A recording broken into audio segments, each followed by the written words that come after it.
what I really want is the automated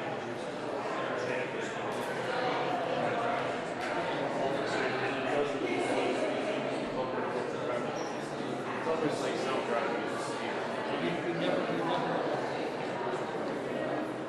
testing it out. I thought it would be. That's always accelerating. It's actually you can accelerate it. You can add things. It's great.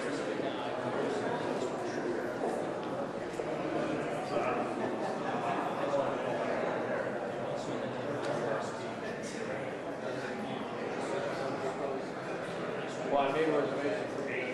I don't know.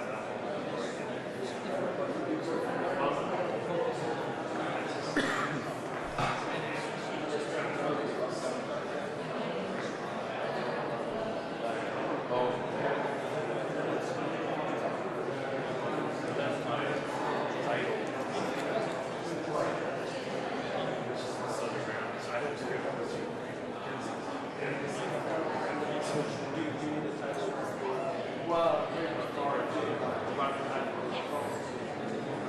What about it?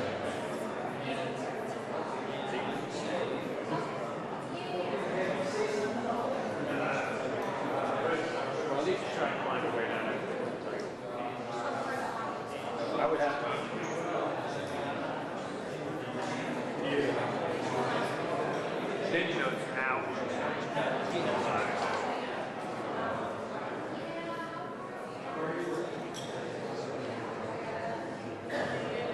What I want to pay. I'm paying cash for this house. I have sold this side, but I haven't changed the word out.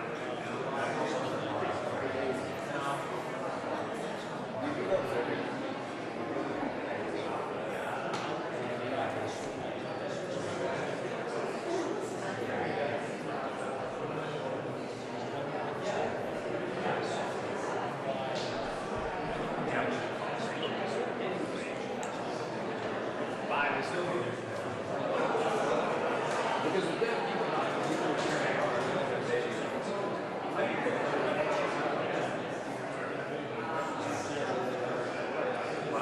the only reason, I mean, this is something they're going to change. I just say, I take that mechanic out of you can, there's ways to do it before. I just think after that,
I should just sit down. It does it makes my life easier.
Okay, good afternoon, everybody, and thanks for being here.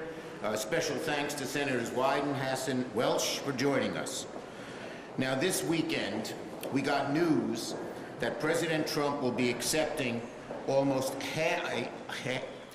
he will be accepting almost a $500 million jet from the Qatari government. This just isn't naked corruption, it's also a national security threat. Donald Trump isn't just blurring the lines between public service and personal profit, he's erasing it. That's not just speculation. In fact, it's backed by overwhelming evidence. He is jeopardizing America's national security to line his own pockets. That's why this morning I announced I will be placing a hold on all political DOJ nominees until we get more answers on this so-called deal. Until we learn the truth about this deal, I will do my part to block the galling and truly breathtaking politicization of DOJ. We've never seen anything like it. In other heinous news for Americans this weekend, the House Republicans unveiled their plan for the largest cut to Medicaid in American history. The largest cut to Medicaid in American history. 14 million Americans, at least 14 million, would be ripped off of their health insurance under this proposal. Why? Tax breaks for billionaires. It's appalling. To take people's health care away, to make them sicker. To give tax breaks to billionaires is just appalling. It's not what America wants, and it's not what America needs. Not only will millions of Americans lose coverage, for many others, their premiums will skyrocket. Talk about lowering costs, this ain't a way to do it, that's for sure. And hospitals, rural, urban, and in between, will close Many, many people will lose their jobs, and many more will lose their health coverage. States will scramble with their budgets, and American families will be left out to dry. For months, the Republicans claimed that their tax plan wouldn't touch Medicaid. Now we know that's a bold-faced lie. They were afraid to admit it, but now they can't avoid it. It's slashing Medicaid more than it ever has been slashed before. It's cruel, it's heartbreaking. Senate Democrats will continue to expose this devastating plan and fight for American families to keep their hard-earned benefits. Senator White. Thank you, Leader.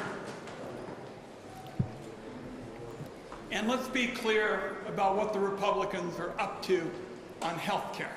They're basically gaslighting the American people, telling folks that fraud, waste, and abuse are everywhere, and the Democrats are simply going along with all of it. Now we have the Congressional Budget Office, which is the go-to arbiter of the facts in this area, say that 100% of the cuts have nothing to do with waste, fraud, and abuse, nothing. They're basically terminating coverage, denying services like home care, which seniors see as precious, and also in rural areas making it harder to get hospitals and nursing homes and providers to cover care. And the second point that I want to mention is when you look at the entirety of the Republican response on health care, what they are doing is everything possible to keep eligible people from being able to get coverage. They put them through so much red tape. That's essentially what some of these new things are all about. They are bureaucracy requiring steps that ensure that it's hard to be eligible for services. So we feel that health care is basic to American families. Nothing is more precious than to be able to go to bed at night knowing that you're going to get decent health care.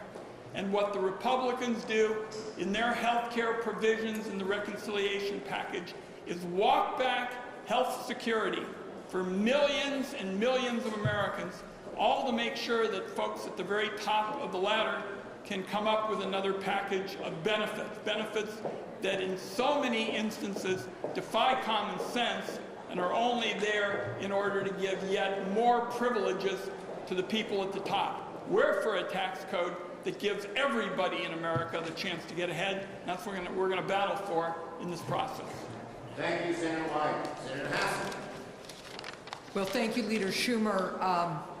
Look, this week, President Trump and congressional Republicans are pushing forward with their plan to give billionaires and corporate special interests more tax breaks, all paid for by taking health coverage away from millions of Americans and, by the way, by adding trillions to the national debt. It is wrong, it's dangerous, and it's devastating to people, our small rural hospitals, our communities, our economy. Millions of families count on Medicaid and the Affordable Care Act for essential health care. And this Republican bill to take coverage away from many of our constituents will result in untreated diseases, packed emergency rooms. If you think wait times are long at emergency rooms now, they will get worse, and even higher prescription drug prices, because this bill exempts more drug products from negotiation with Medicare.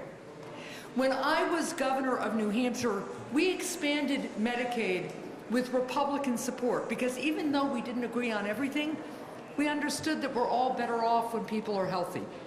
At a time when families continue to struggle with rising costs, I can think of few ideas as ill-advised as this one from President Trump and congressional Republicans. They are working, this bill directly raises health care costs on millions of Americans, just as other costs continue to go up.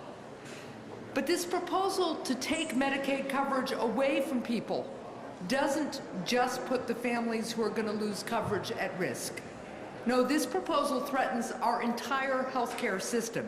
Healthcare providers all across the country especially rural doctors and hospitals, are only able to keep their doors open because of the care that they provide to patients who have Medicaid and Medicare coverage. If millions of people can no longer afford to go to the doctor and get the care that they need, many of these facilities will have no choice but to shut down altogether. And when people have their insurance taken away, they end up getting their care in emergency rooms when their condition is acute. This drives up waiting times, costs, and look, it will drive up insurance premiums even on the private health insurance market for everyone. The bottom line here is clear. If this billionaire tax break at the expense of the middle class passes, more people will get sick, our economy will weaken, and an awful lot of people, an awful lot of our fellow Americans, our friends and neighbors, will be hurt. Thank you. Senator Welch. Thank you. Just on that plane, Senator Schumer, he's kind of an old-fashioned guy. He puts like national security ahead of presidential traveling comfort. Shocking. You know, we're at crunch time here, and there's a lot of suffering and anxiety throughout the country, especially folks who are struggling week to week, month to month to pay their bills. And we're at a moment where that suffering is going to be intensified by a law that Congress is considering. Folks need health care. And folks need it in red states and they need it in blue states. Folks need health care, whether they voted for Trump or they voted for Harris. They need it for the kids. They need it for their older parents. And we are on the cusp of voting on a bill that makes it legal to boot seniors out of nursing homes, that makes it legal to deny disabled kids Medicaid, that makes it legal to move to a different topic, to take $2 for a meal that's provided by SNAP off the table. This is what we're actually considering, to make it legal to take away health care for kids and for seniors. That is so outrageous. And why is it? It's not because my Republican colleagues don't want their folks that they represent to have access to health care. They're intimidated by Trump. This is totally outrageous that we even have to have a discussion about taking away health care. Not to mention all the consequences, the insecurity, the suffering. And then in rural America, where we depend on those hospitals, they won't be able to operate when we take away Medicaid. They won't be able to operate. You know what will happen? They'll work hard, and that'll be in red states and blue states. And they'll keep providing services even when it's free until they can't anymore. And it's an absolute disgrace that this Congress is even having a discussion about taking away health care from children, from seniors, from disabled people. We don't need to do it. And in the version of fiscal responsibility that the Republicans have to pay for this tax cut that largely goes to billionaires and to very wealthy people. And by the way, in Vermont, when I walk around, people are not saying, Peter, where's my tax cut? They're saying, what's happening to my health care? They're saying, what's happening to my ability to feed my kids? That's what they're asking me, not about this health care. The version of fiscal responsibility is to pay for it by taking away health care, by taking away food stamps, by taking away Meals on Wheels. No is the answer. Thank you, Peter. And I mentioned on the floor, Trump calls this a big, beautiful bill. We call it the big grift. Greedy Republicans in favor of tycoons. Questions? Yes. Do you believe David Hogg should remain the vice chair of the DNC? Up to the DNC. Yes. What do you make of threats to potentially sanction these Democratic members who went to the ICE facility, even threats from the Trump administration maybe to arrest them? We see a resolution now to maybe toss them from their committees. Look, the right of peaceful protest is sacrosanct in America. The Trump administration and often its Justice Department doesn't seem to believe in it. Was that yes. On the DOJ nominee hold, is there any On the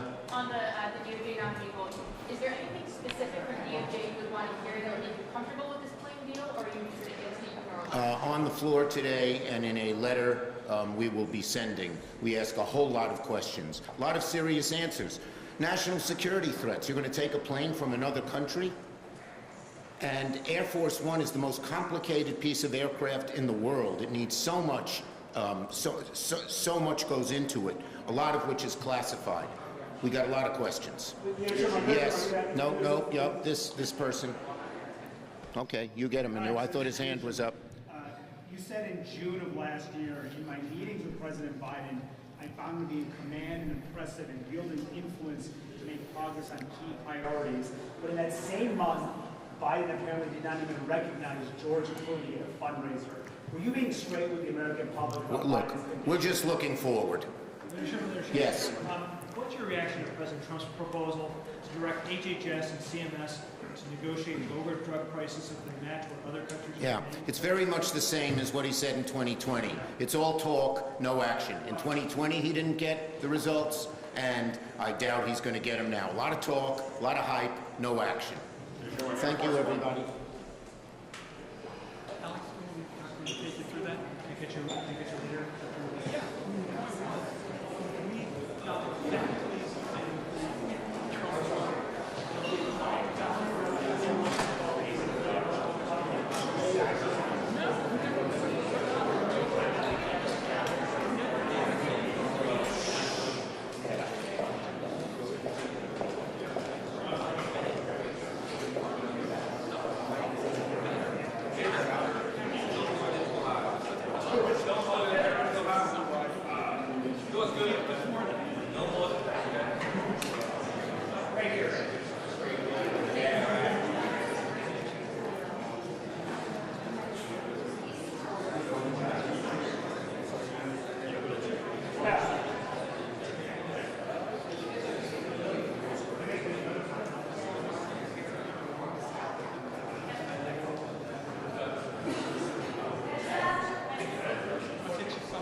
Guys, how's it going? What the Democrats say.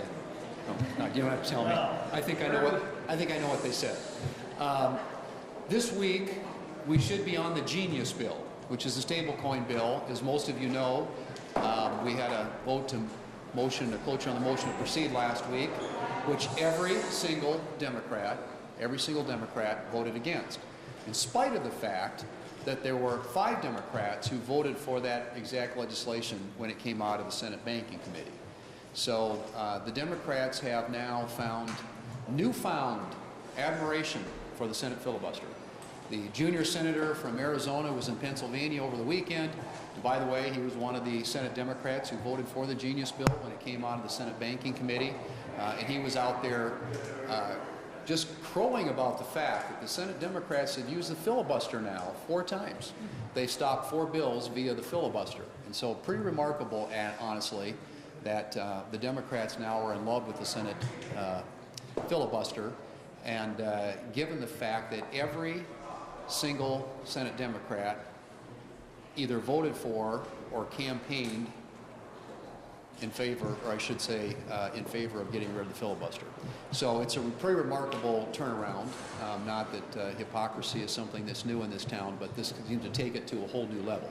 So, and since we're not doing that, we're going to move forward on nominations and confirm a lot of President Trump's nominees. That's the process that we've undertaken in the lieu of having the Genius Bill available for consideration on the floor.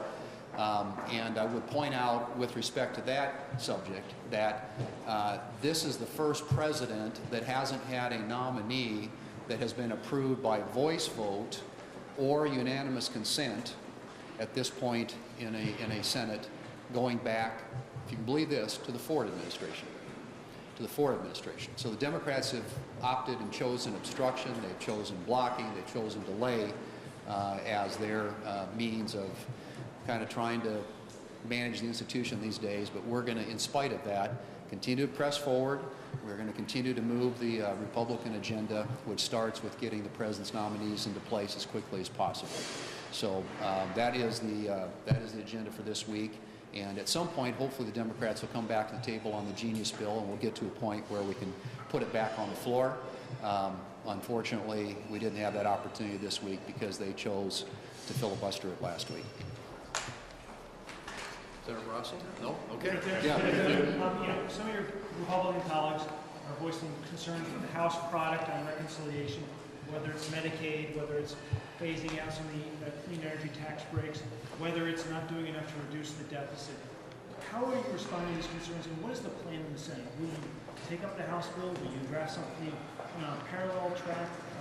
What's the plan going forward? We are coordinating very closely with our House counterparts at the committee level, at the leadership level, and we know they have to get 218 votes. And so they're going to do what it takes to get it done in the House.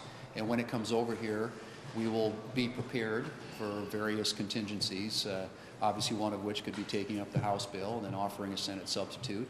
But we'll see what ultimately they're able to get done. But I feel very good about where we are, where they are, and where ultimately we're going to be on that bill as well. Are you comfortable with President Trump taking ownership of this Qatari plane and then possibly using it and then in the post-presidency as well? All we know about that, I think, at this point, I've said this before and I believe it's true. I don't think there's anything official out there. This is a hypothetical. And I'm sure that if and when there is, it's no longer a hypothetical.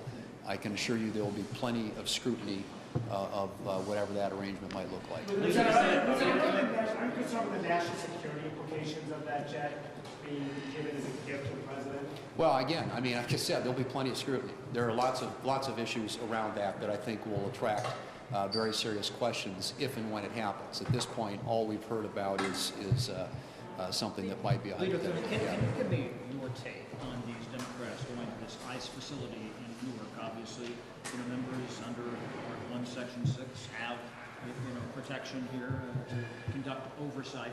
But the idea that they might be arrested, they might be sanctioned, is that proper to talk about in those terms? Well, I think everybody, we're all subject to the laws of the land. And everybody has their rights under our First Amendment to express themselves, and people avail themselves of that opportunity on a daily basis in this country, but they need to do it within the confines of what's lawful. You think they went too far? Yeah, Do you support President Trump's plan on prescription drugs, the executive order? well, it's an executive order. My guess is that it'll be the subject of probably multiple lawsuits, and I think the courts will probably have something to say about it.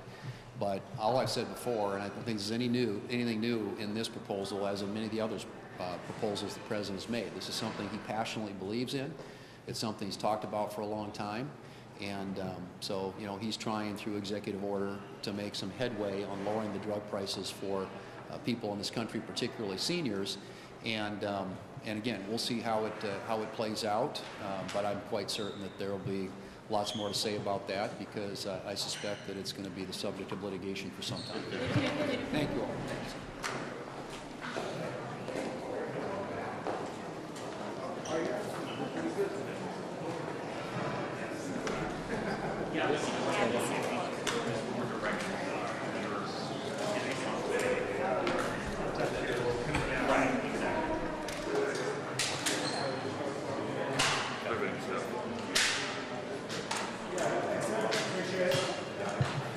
Very nice. It looked better today. I think it's much like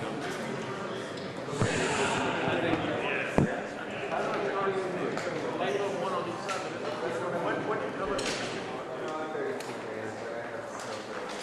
Because